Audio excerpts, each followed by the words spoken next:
தமிழக சட்டமன்ற தேர்தல் வாக்காளர் பட்டியலில் பெயர் சேர்ப்பதற்கான அவகாசம் இன்றுடன் நிறைவு. இணையதளம் அல்லது மொபைல் செயலி வாயிலாக விண்ணப்பிக்க தேர்தல் ஆணையம் அறிவுறுத்தல்.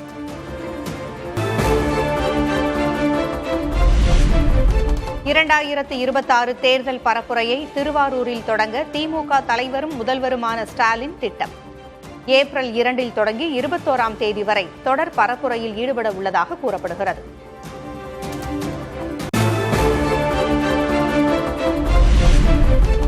திமுக கூட்டணியில் தேமுதிகவுக்கு ஒதுக்கப்படும் தொகுதிகள் குறித்து பேச்சுவார்த்தை.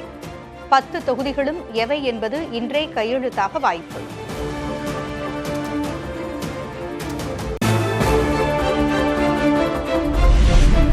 எடப்பாடி பழனிசாமியுடன் தமிழக மக்கள் முன்னேற்றக் கழக தலைவர் ஜான் பாண்டியன் சந்திப்பு. ராஜபாளையத்தில் என்ன சின்னத்தில் போட்டியிடுவது என்பது குறித்து ஆலோசனை.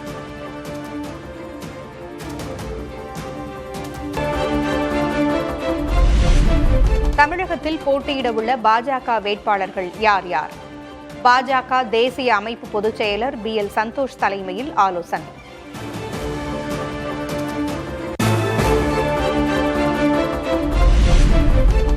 BL சந்தோஷ் தலைமையிலான ஆலோசனைக் கூட்டத்தில் பங்கேற்காத அண்ணாமலை. கோவை சிங்காநல்லூர் தொகுதி ஒதுக்கப்படாததால் அதிருப்தி என தகவல்.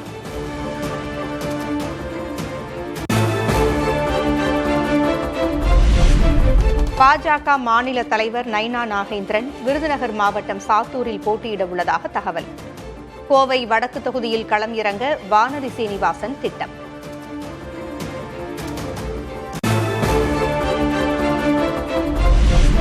மத்திய இணையமைச்சர் எல் முருகன் அவிநாசி தொகுதியில் போட்டியிட உள்ளதாக தகவல். நாகர்கோவிலில் பொன் ராதாகிருஷ்ணன், மயிலாப்பூரில் தமிழிசை, விளவங்கோட்டில் விஜயதரணி ஆகியோர் போட்டியிட வாய்ப்பு.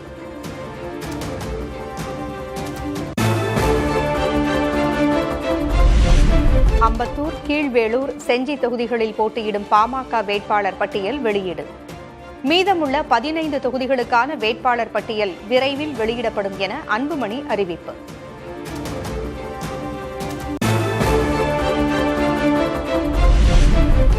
இந்தியாவின் மிகப்பெரிய மோசடி கட்சி திமுக தான் என பாமக தலைவர் அன்புமணி விமர்சனம். 13% தேர்தல் வாக்குறுதிகளை மட்டுமே இதுவரை நிறைவேற்றியுள்ளதாகவும் குற்றச்சாட்டு.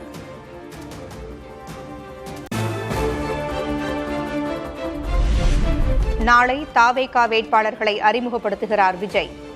முதற்கட்டமாக 110 வேட்பாளர்களை அறிமுகப்படுத்த திட்டம்.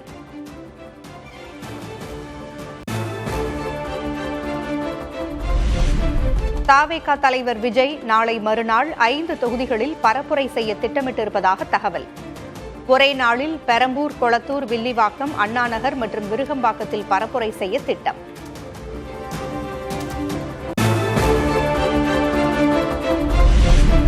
சென்னையில் 4 இடங்களில் வாகனத்தில் நின்றவாறு விஜய் பரப்புரை செய்ய அனுமதி கோரப்பட்டுள்ளது.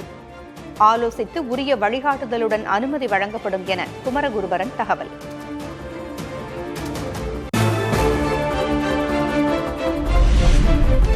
புதுச்சேரியில் விடுதலை சிறுத்தைகள் கட்சி தனித்து போட்டியிடுவதை மீண்டும் உறுதி செய்த திருமாவளவன். ஊசுடு, நெட்டப்பாக்கம், உழவர்கரை தொகுதிக்கான வேட்பாளர்களையும் உறுதி செய்து பதிவு.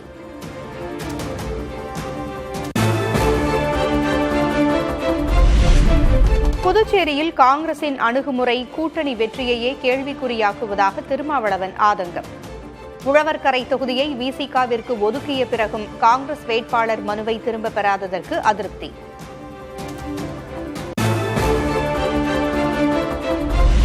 புதுச்சேரி திமுக விசிக நிர்வாகிகள் காங்கிரஸ் தலைவர் வீட்டில் காத்து கிடக்கின்றனர்.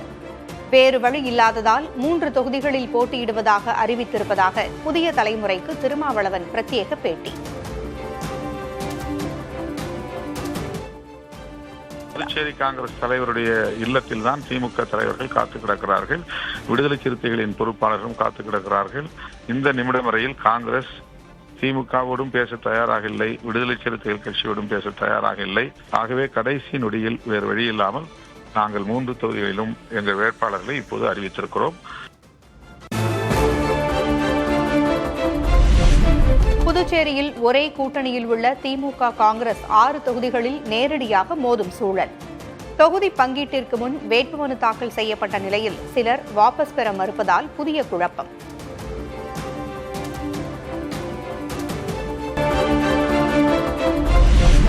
திருப்பூரில் புதிய தலைமுறையின் என் நாடு என் ஓட்டு நிகழ்ச்சி, கலை நிகழ்ச்சி, விழிப்புணர்வு நாடகத்தை அரங்கேற்றிய மாணவர்கள்.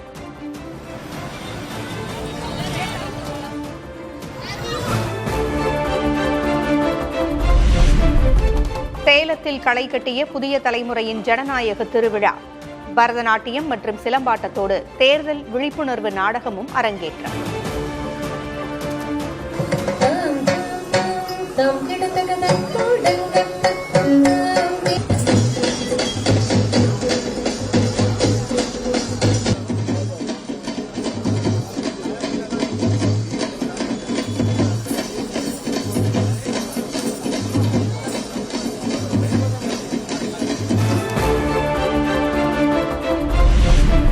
சேலத்தில் மேட்டூர் அணை உபரி நீரை பனமரத்துப்பட்டி ஏரி வரை நிரப்ப கோரிக்கை. மக்களுடன் புதிய தலைமுறையில் மெட்ரோ ரயில் சேவை, ஜவுளி பூங்கா கோரிக்கைகளையும் முன்வைத்த சேலம் மக்கள். சேலத்திலிருந்து மேட்டூர் உபரி நீரை ஏரிகளுக்கு நிரப்புறதுக்கோசரம் கொண்டுட்டு போனாங்க. ஆனா இப்போ பாத்தீங்கன்னா அது கிடப்புல இருக்கிற மாதிரி இருக்கு. அதை இன்னும் விரிவுபடுத்தி பனமரத்துப்பட்டி ஏரி வரைக்கும் கொண்டு போனாங்க அப்படின்னா விவசாயி சார்ந்து பயன்பாட்டுக்கு நல்லா இருக்கும். எங்களுடைய சேலைகளை ஏற்றுமதி பண்ணி இந்த அரசாங்கம் எங்களுக்கு ஒரு ஜவுளி பூங்காவை இந்த சேலத்துல அமைச்சு கொடுக்கணும். மெட்ரோ சொல்லியிருக்காங்க. மெட்ரோவும் கொஞ்சம் வந்துச்சுன்னா சேலம் மக்களுக்கு கொஞ்சம் நல்லா வசதியா இருக்கும்.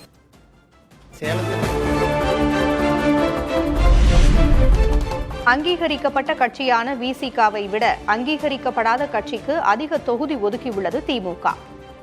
சென்னை மயிலாப்பூர் பரப்புரையில் எடப்பாடி பழனிசாமி விமர்சனம். விடுதலை சிறுத்தை கட்சிகள், திருமாவளவன் தலைமையில் இருக்கின்ற விடுதலை சிறுத்தை கட்சி எவ்வளவோ போராடி போராடி 8 இடங்களில் பெற்றிருக்கிறாங்க. அது ஒரு அங்கீகரிக்கப்பட்ட கட்சியா இருக்குது. அங்கீகாரம் இல்லாத ஒரு கட்சிக்கு அதிக இடம் கொடுத்திருக்கிறாங்க. இதுதான் திமுக. திமுக கூட்டணியை விமர்சிக்கும் தகுதி அதிமுக பொதுச் செயலர் பழனிசாமிக்கு இல்லை என அமைச்சர் சிவசங்கர் விமர்சனம். டெல்லியின் ஸ்கிரிப்டை செயல்படுத்துபவர் கூட்டணி பற்றி பேசலாமா என்றும் கேள்வி.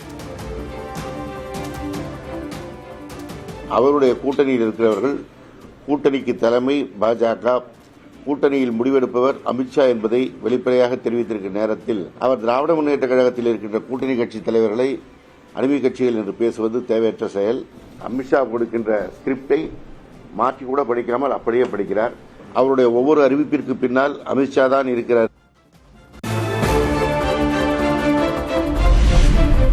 திமுக கூட்டணியில் உள்ள கட்சிகள் முழு சுதந்திரத்துடன் செயல்படுகின்றன. பழனிசாமி சொல்வது போல அடிமையாக நடத்தியிருந்தால் 3 கட்ட பேச்சுவார்த்தைகள் நடந்திருக்காது என்றும் சிவசங்கர் விளக்கம். அடிமையா இருந்த கூட்டணி கட்சி பேச்சுவார்த்தை நீங்க மார்க்சிஸ்ட் கம்யூனிஸ்ட் கட்சியோட இத்தனை சுற்று போயிருக்காது. ஒருமித்த முடிவு தான் எடுக்கப்பட்டிருக்கிறது.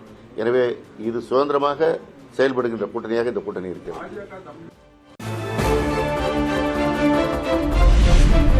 2011 தேமுதிக இல்லை என்றால் இன்று அதிமுக இருந்திருக்காது. தேமுதிகவை அங்கீகரிக்கப்படாத கட்சி என பேசிய எடப்பாடி பழனிசாமிக்கு சுதீஷ் பதில். 2011 இன்னைக்கு பேசுகின்ற அதிமுகவுடைய பொதுச் செயலாளர் எங்க இருந்தார் என்று அவருக்கு தெரியும், எங்களுக்கும் தெரியும். 2011 தேமுதிக இல்லை என்றால் இன்னைக்கு அதிமுக கிடையாது. நயினார் நாகேந்திரனை அமலாக்கத்துறை விசாரிக்க கோரி உயர்நீதிமன்றத்தில் திமுக சார்பில் மனு. 2024 மக்களவைத் தேர்தலின் போது ரயிலில் 4 கோடி ரூபாய் கைப்பற்றப்பட்ட விவகாரத்தை விசாரிக்க வலியுறுத்தல்.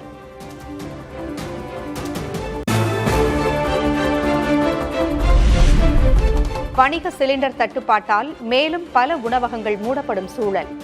உணவகங்களை நம்பியுள்ள தொழிற்சாலை ஊழியர்களும் பேச்சுலர்களும் கடுமையாக பாதிப்பு. டீ கடை வச்சுருக்கோம், ஹோட்டலில் வச்சுருக்கோம், கேஸ் இல்லாமல் ஹோட்டலில் மூடிட்டு இருக்கோம். டீ கடையை மட்டும் கரண்ட் அடுப்பில் வச்சுட்டு டீ கடையை அப்படியே சுமாராக நடத்திட்டு இருக்கோம். ஒரு வாரமாக மூடி வச்சு சாப்பாடுக்கு எங்கேயும் போக முடியாது என்னால். அதனால் பார்த்தா அந்த என்னன்னு கேட்டால் அந்த கேஸ் சிலிண்டர் இல்லை, எங்களால் இது பண்ண முடியல அப்படின்றாங்க. உணவகங்களில் கூடுதலாக எல்பிஜி கட்டணம் வசூலிக்கக்கூடாது. எரிபொருள் விலையை காரணம் காட்டி கட்டணம் வசூலிப்பது சட்டப்படி குற்றம் என மத்திய அரசு எச்சரிக்கை.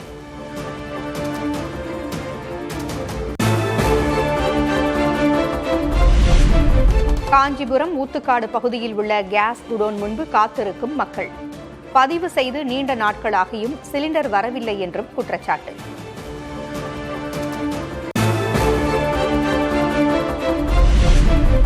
எரிவாயு சிலிண்டர் முன்பதிவு முறையில் எவ்வித மாற்றமும் இல்லை. நகர்ப்புறங்களில் 25 நாட்கள், கிராமப்புறங்களில் 45 நாட்கள் என்ற முறையே தொடரும் என பெட்ரோலியத்துறை அமைச்சகம் உறுதி.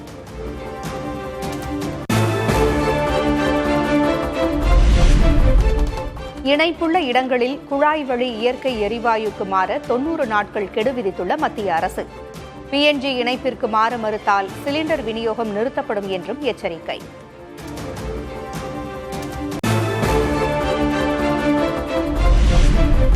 ஐரோப்பாவுக்கு செல்ல வேண்டிய எல்என்ஜி கப்பல்கள் இந்தியாவை நோக்கி வருகின்றன. தட்டுப்பாடு காரணமாக அதிக விலைக்கு எரிவாயுவை வாங்க இந்தியா உள்ளிட்ட ஆசிய நாடுகள் திட்டம்.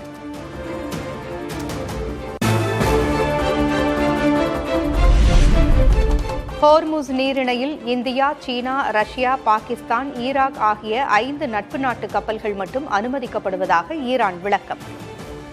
நீரிணை முழுமையாக மூடப்பட்டதாக தகவல் வெளியான நிலையில் ஈரான் வெளியுறவுத்துறை அமைச்சர் அராக்சி பேட்டி.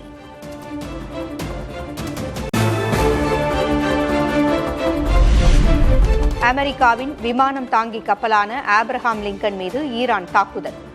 ஏவுகணை தாக்குதலால் கப்பலில் தீ விபத்து ஏற்பட்டதை அடுத்து துறைமுகத்திற்கு இழுத்துச் செல்லப்பட்டதாக தகவல்.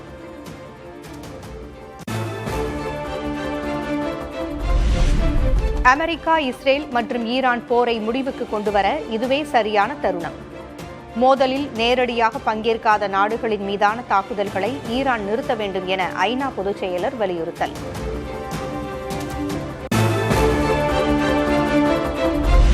தங்கம் விலை சவரனுக்கு 560 ரூபாய் உயர்வு.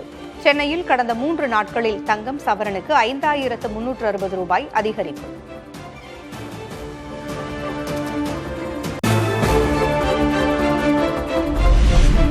வெள்ளி விலை 1 கிராம் 260 ரூபாயாக நீடிக்கிறது. சென்னையில் 1 கிலோ வெள்ளி 2,60,000 ரூபாய்க்கு விற்பனை.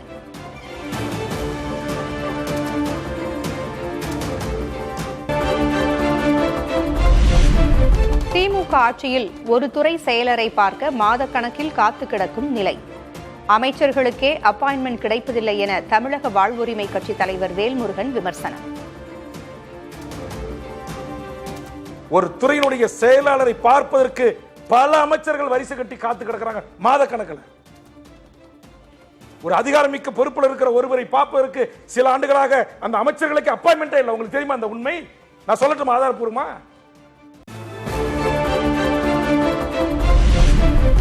முதல்வரின் வீட்டில் துரைமுருகன் 3 மணி நேரம் காத்து கிடந்ததாக வேல்முருகன் பேட்டி. கண்ணீருடன் வீடு திரும்பியதை அவர் மறுக்க முடியுமா என்றும் கேள்வி. திமுகவுடைய பொதுச்செயலாளராக இருக்கிற துரைமுருகன் முதலமைச்சர் வீட்டில் முதலமைச்சருடைய ஒரு செயலாளரை பார்ப்பதற்கு 3 மணி நேரம் காத்து கிடந்தார். அவர் பார்க்க மறுத்து விட்டார். கண்ணீரோடு பார்க்காமல் அவர் வண்டியில ஏறி வீட்டுக்கு போனார். வையரிப்பு வைத்தவர் வேல்முருகன். துரைமுருகனால் சத்தியம் செய்து மறுக்க முடியுமா? சவால் விடுறார். தமிழ்நாட்டை ஆட்சி செய்வது யார் என தபாக தலைவர் வேல்முருகன் கேள்வி. தமிழ்நாட்டை தமிழர் விரோத கூட்டம் ஆளக்கூடாது என்றும் புதிய தலைமுறைக்கு அளித்த பேட்டியில் கருத்து. யார் ஆட்சி செய்யறார்? என்னுடைய மண்ணை, என்னுடைய மக்களை, என் மக்கள் போட்ட ஓட்டில் இருக்கிற இந்த நாட்டுடைய அமைச்சர்கள் ஆட்சி செய்யணும். முதலமைச்சர் ஆட்சி செய்யணும். பியூரோகிரசி ஆட்சி செய்யக்கூடாது. தமிழர் விரோத கூட்டம் ஆட்சி செய்யக்கூடாது. சமூக நீதிக்கு எதிரானவர்கள் ஆட்சி செய்யக்கூடாது. தமிழக வாழ்வுரிமை கட்சி தலைவர் வேல்முருகனின் பேச்சு அவதூறானது என சிவசங்கர் குற்றச்சாட்டு. கேட்ட இடங்களை தராவிட்டால் என்ன வேண்டுமானாலும் பேசலாமா என்றும் கேள்வி. கட்சியோட பொதுச்செயலாளர் அவர், அமைச்சரவையில் 2வது இடத்தில் இருக்கிறவர், எப்பொழுது வேண்டுமானாலும் சந்தித்துக் கொண்டிருக்கிறார். அவர் பார்க்க முடியவில்லை என்று சொல்வதெல்லாம் ஒரு மாதத்திற்கு முன்போ 2 மாதத்திற்கு முன்போ சொல்லியிருந்தால் வேல்முருகன் சொல்வதை நாம் பேசிக்கொள்ளலாம். அவர் கேட்ட இடம் கிடைக்கவில்லை என்ற ஒரே காரணத்திற்காக இன்றைக்கு அவதூறை வாரி தூற்றுவது என்பது தவறான ஒரு செயல்பாடு.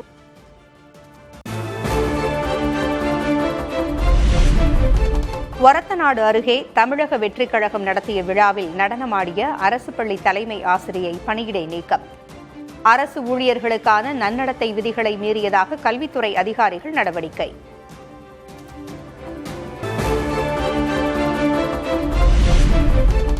ஜார்க்கண்டில் கிடைத்த 2ஆம் உலகப் போரில் பயன்படுத்தப்பட்ட சக்தி வாய்ந்த வெடிகுண்டு. 2 வெடிகுண்டுகளையும் பாதுகாப்பாக செயலிழக்க செய்த அதிகாரிகள்.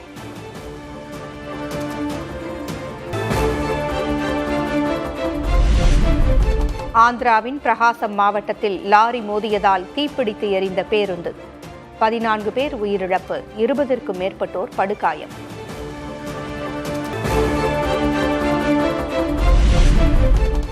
வங்கதேச நாட்டில் ஆற்றுக்குள் பேருந்து விழுந்த விபத்தில் 23 பேர் உயிரிழப்பு. மேலும் 10 பயணிகளை தேடும் பணி தீவிரம்.